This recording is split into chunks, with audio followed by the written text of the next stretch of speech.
कुरुक्षेत्र में बेटे ने माँ पिता को घर से निकाल दिया और वृद्धा आश्रम में छोड़ दिया।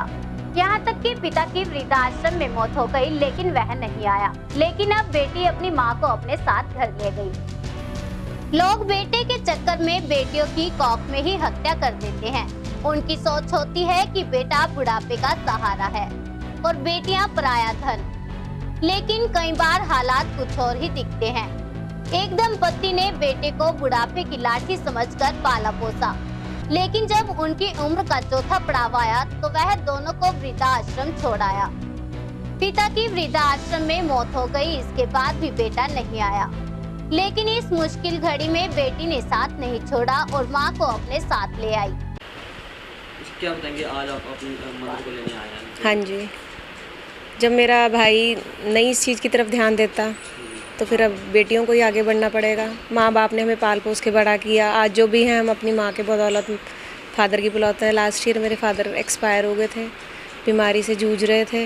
अंकल ने मेरे बहुत इलाज कराया, बट जो परमात्मा को मंजूर है वही होना है। तो अब मैं अपनी माँ को अपने साथ लेके जाना चाहती हूँ, इसलिए मैं उनको लेने के लिए आई हूँ। अंबाला कैंट स्थित पुरानी ट्रिब्यून कॉलोनी निवासी 79 वर्षीय उषा सच्चर और उनके पति सतीश सच्चर को 5 साल पहले बेटे रजत ने अपनी शादी के बाद घर से निकाल दिया। इसके बाद से वह दोनों कुरुक्षेत्र के प्रेरणा वृद्धा आश्रम में रह रहे थे। उस समय पंजाब के लुधियाना जिले में ब्याही बेटी मोनिका लेखी उनको अपने घर ले जाना चाहती थी, लेकिन उन दोनों को बेटी के ससुराल में रहना गवारा न था। बेटे के व्यवहार से आहत पति पत्नी वृद्धाश्रम में रह रहे थे। इसके बाद पिछले 22 साल को सतीश सच्चर का स्वर्गवास हो गया। उस समय भी बेटा नहीं आया और ना ही उसने मां का हाल जानना उचित समझा। बताया जाता है कि वृद्धाश्रम के संचालक ने पिता की मौत के बाद बेटे को कई बार फोन किया, लेकिन उसने आने से साफ मना कर दिया। उसने आगे फोन करने से भी मना कर दिया।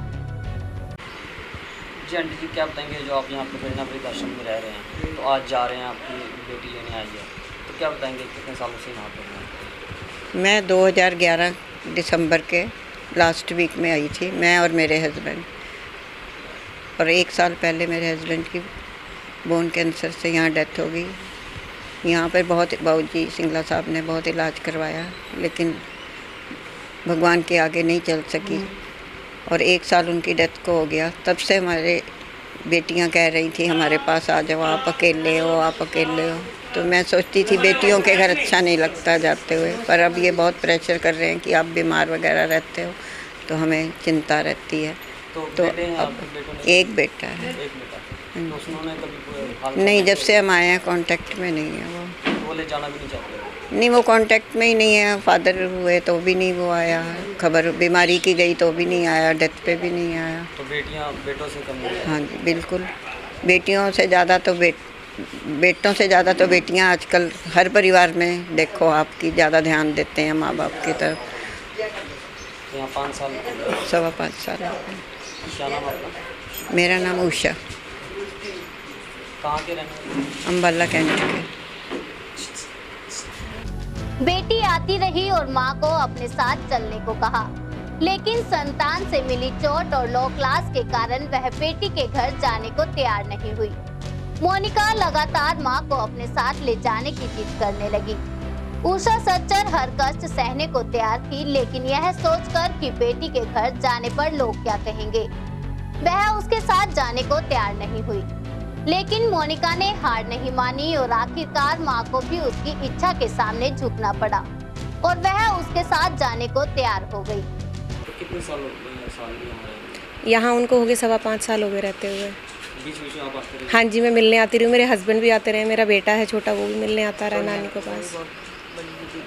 मेरी जो बड़ी सिस्टर हैं चंडीगढ़ रहती हैं, वो भी आते हैं, उनके बच्चे भी आते हैं, मेरे जीजा जी, सारा परिवार आता है मिलने के लिए। नई जनरेशन है जो छोटे बच्चे हैं, उनको प्रेरणा मिलती है? हाँ जी, ज़रूर मिलनी चाहिए कि जो लड़कियां हैं वो लड़कों से बिल्कुल भी कम नहीं है, बल्कि उनसे 4 या 5 कदम आगे ही हैं।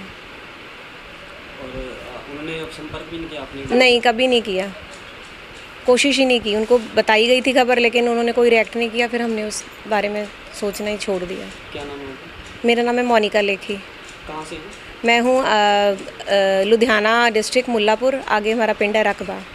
तो वहीं अगर कहीं लेके जा रहे हैं? हाँ जी, मैं अपने घर लेके जाऊंगी। मैं स्कूल में पढ़ाती हूँ, टीचर हूँ मैं, प्राइवेट स्कूल में जॉब करती हूँ। पेशे से शिक्षिका मोनिका के पति का अपना व्यवसाय है। 40 वर्षीय मोनिका बताती है कि उनके इस निर्णय में उनके पति ने भी पूरा साथ दिया। मोनिका लेखी जब अपनी मां को लेने आई तो वहां रह रहे वृद्धों की आंखें नम हो गई। कुरुक्षेत्र से सुनील कुमार की रिपोर्ट।